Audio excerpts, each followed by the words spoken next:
Ensuite, une fois qu'on a préparé son cocktail, ce qui est 99% des cas essentiels aussi, c'est pouvoir le filtrer. Hein. On va en règle générale pas utiliser la glace qu'on a utilisée pour mélanger, pour servir le cocktail si on le sert avec de la glace. Donc on va vouloir effectivement pouvoir retirer cette glace. Ou alors effectivement si on sert le cocktail sans glace, le but du jeu ça va pouvoir être d'avoir quelque chose effectivement où il n'y a pas ne serait-ce que de petits morceaux de glaçon. Ou si on a utilisé des herbes fraîches ou des choses comme ça, pas avoir de petits morceaux d'herbes qui viennent se coincer entre les dents. Le but du jeu c'est quand même de passer un moment sans être ridicule. Alors, du coup pour ça on va utiliser des passoires. Passoires, vous le voyez, hein, j'en ai ramené plusieurs différentes, variées, passoires classiques, une petite passoire à thé comme ça, et des passoires un petit peu plus énigmatiques hein, quand on n'est pas barman.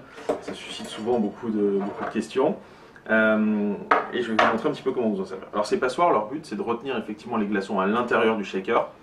Donc on va les utiliser tout simplement, on vient les placer en fait au-dessus. Donc il y a deux grands types de passoires, hein, celles qu'on va pouvoir mettre vraiment à l'intérieur du shaker et celles qu'on va venir placer sur le dessus, qui ont des petites pattes pour s'accrocher. Ça c'est une question de préférence, hein. Moi j'aime bien effectivement les passoires qu'on va pouvoir mettre à l'intérieur, mais effectivement certains préfèrent la laisser juste sur le dessus.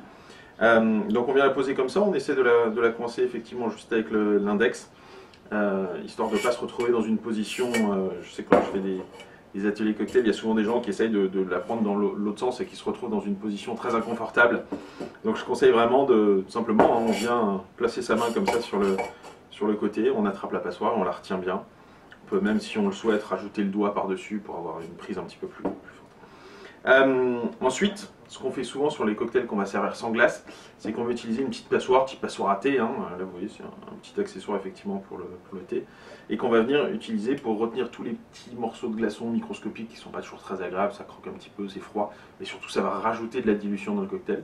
Et effectivement après si on a des herbes fraîches ou des fruits frais dans le cocktail, ça va permettre de retenir tous les petits morceaux et d'avoir quelque chose de lisse. Hein. Donc on va dire dans ce cas qu'on double filtre.